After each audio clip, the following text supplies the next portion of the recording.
Right now on Up with KREM, hundreds of college students will start school in person today, and many for the first time. Whatever we have to do. If you want us to wear a mask, we'll wear a mask. Whatever it takes, just please get us back on campus. And so that's what we're going to try to do. This morning, the regulations in place to keep students safe and on campus this semester. And efforts in Afghanistan to evacuate refugees continue. Now airlines are stepping in to help. And of course, we're going to take you outside, talk a little bit of wind to start the day, cool temperatures, and a warm up later this week.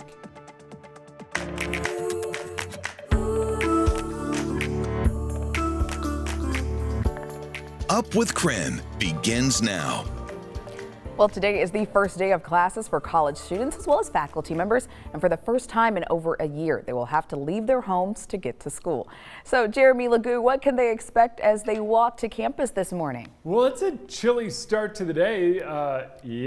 Temps in the mid-40s. And as we move through the day, things are going to warm up, but we top out in the upper 60s later on this afternoon. So it's a somewhat chilly start to the day, and more reminiscent of what you might expect the last weeks of September instead of the last weeks of August. So, hey, it's a little fall-like as you head out the door.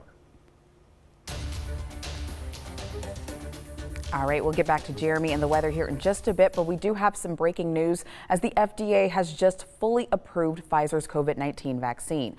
Now, this vaccine is now fully authorized for individuals ages 16 and up. The other two COVID-19 vaccines by Moderna and Johnson & Johnson have emergency use authorization from the FDA. The company's CEO says in a statement that he hopes the decision will help increase confidence in the vaccine. The vaccine made by Pfizer now carries the strongest endorsement from the Food and Drug Administration. More than 200 million Pfizer doses have already been administered in the U.S., and hundreds of millions more have been administered worldwide. All right, now, Jeremy, let's get back to talking a little bit about the weather because it feels like fall. And I don't know about everybody else at home, but I'm kind of loving it. Yeah, I'm a very fall-like cup of tea. I'm just calling it, it's a normal cup of tea. It's not actually fall-like, but hey, it could be. And it's a beautiful start to the day. A little bit breezy there in Coeur d'Alene. You can see a couple of whitecaps popping up there on the lake. That's from our gusty wind early on this morning. That wind does die down as we move through the day. In Spokane, things have calmed down quite a bit in terms of that wind, but our temperatures are still in the mid-40s. 47 in Coeur d'Alene, though, 50 in Sandpoint, and mid-50s in Wenatchee and Moses Lake. Wind continues to die down throughout the day and eventually shift to more westerly later on this afternoon, following the passing of a little bit of a disturbance. That wave of energy moves through later, so expect a little more cloud cover in some areas and a couple of stray showers. Most of those stick to higher elevations. If you're in places like Spokane or Coeur d'Alene, expect a mostly sunny day and to not even notice that other people get a little bit of moisture. We'll see a little bit of cloud cover build in tomorrow, but for the most part, it's this. It's temps on the rise. We go from the mid-40s this morning up to near 70 this afternoon. Temperatures today are about 10 degrees below normal. And that offers us a bit of a break from this hot summer we've had. This morning, two North Spokane residents are waking up in serious condition at Sacred Heart. They were injured in a house fire in northeast Spokane yesterday. Now, that fire also killed two people. Right now, an adult man and a 17-year-old teenager are still unaccounted for. Spokane Fire Chief Brian Schaefer says when crews arrived, the house was fully engulfed in flames and was beginning to spread to another house. This is definitely a dark day for us. The Sunday last week was definitely a dark day for us, and we're doing everything we can to take care of each other and improve. Now, this comes just a week after two people were killed in an apartment fire in Browns Addition. Schaefer also says the cause of the fire is still under investigation. Well, students and staff members at Eastern Washington are returning to campuses in Spokane and in Cheney. Our Nicole Hernandez is joining us live now from the Cheney campus. So, Nicole, how's it going out there this morning? Lots of excitement, I'm sure. Yeah, definitely. No, so it's very exciting. Students are, of course, waking up now, getting ready to go to class in person, which is a huge deal here with all the online classes that students have had to go through in the past year and a half. So Cheney and Spokane EWU all have about 12,000 students total between both campuses and their online classes as well. And in order to make all of this in person happen safely, they are requiring all of their students to get vaccinated. So they're asking that every student actually send in their vaccination status. And as of right now, about 3,000 students have sent in their vaccination status. Of those 3,000 students, only 140 of them have actually asked for an exemption. So that means 95% of the current students are vaccinated so far. That's a great rate for the university at this point. Now, of course, getting ready to go back into person has been quite the process. It's been a challenge for the university after a full year and a half of online learning. But the president says everyone is super excited to get back to in-person. And a really important part of Eastern Washington University is the sense of place that we have here. This beautiful campus, these buildings, the sense of community that we build by being together in this place. That's what people are missing, is the ability to be involved in clubs and organizations or go to a play or a sporting event. Now, specifically today, students at the Spokane location or who are starting classes, that's a commuter school with no one living on campus, and they do mostly health services learning, so more of those health sciences majors and such. And the president said that for them, it's kind of just like going back to another day of work because they're used to all of the PPE, they're used to all of the cleaning procedures and stuff that come with COVID-19. Plus, some of them were still learning in person because some of those classes have to be in person for them to get their accreditations. But of course, that's happening today, and then come September, towards the end of September, here in Cheney, students will start coming back to EWU as well. They have a full month to prepare for students to come back here, and one of the biggest things they're doing is actually opening an entire new residence hall because the school says they have so many students that want to be in person living on campus. Live in Cheney, I'm Nicole Hernandez.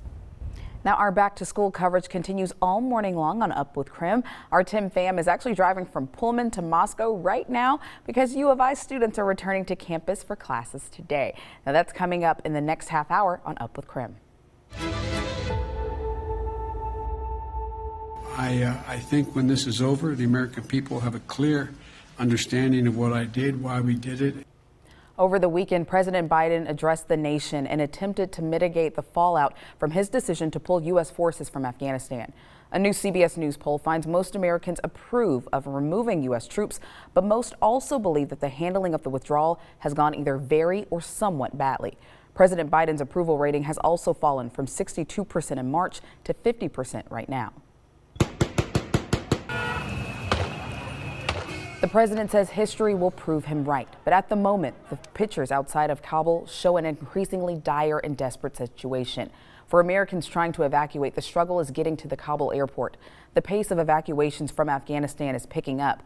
The Pentagon says U.S. military and coalition flights airlifted out just over 25,000 people in the last several days. The administration has now enlisted commercial airlines to help out as well. At least 18 planes will carry Americans as well as Afghan allies already evacuated from Kabul. Tomorrow, G7 leaders will meet virtually to discuss what they believe is fast becoming an international humanitarian crisis. Right now, a sonar and dive team is searching for a possible drowning victim on Lake Coeur d'Alene. The Kootenai County Sheriff says the man is in his 40s and he's been missing since yesterday afternoon. Deputies are asking boaters to avoid the area in front of City Beach, and anyone who witnessed the incident is asked to call the Sheriff's Department. It is 7:38, time for your morning rush. 5 people have been arrested in connection to an attempted robbery and shooting near downtown Spokane. Now, according to the police, the suspect shot a man in the 400 block of South Maple Street. Now, after a short car chase, police used a spike strip and the car full of suspects spun out and hit a parked car. They were all arrested by police. Their ages range from 17 to 38. The victim was taken to a local hospital with non-life-threatening injuries.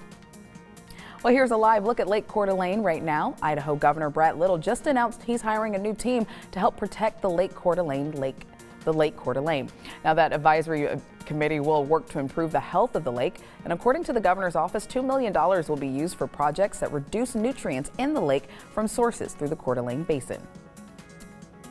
Well, here's a heads up for all of the nature lovers out there. All Washington state parks and recreation areas will be free this Wednesday. Now, that means you won't need a Discover Pass. This is all to celebrate the National Park Service's 105th birthday. And it's the perfect time to check out a state park that you've been meaning to see, or just to get out of the house and spend the day off of your phone and with nature. That's all for your morning rush. More news in less time. Let us know what's happening in your neighborhood by using the hashtag #UpWithKREM on social media. Fires continue to burn throughout the inland Northwest, and many still have level 3 evacuations. So these are the fires that you at home contact us the most about.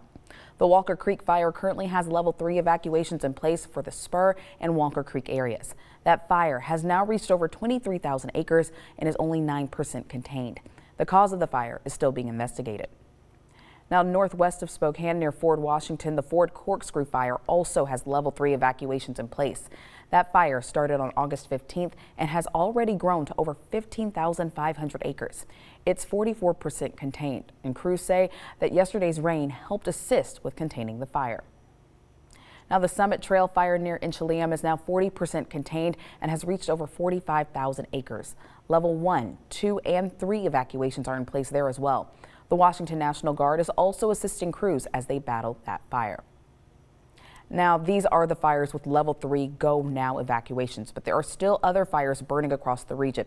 So to check on their status and for the very latest information, just text the word fire to 509-448-2000. We'll send you all of that information right to your phone. Now, here in the Inland Northwest, we are up to our ears with amazing restaurants to try out for Restaurant Week. But one is a little different than all of the others. This morning, we're joined by some special guests from Bark, a rescue pub, to talk about what they do besides serve up delicious food.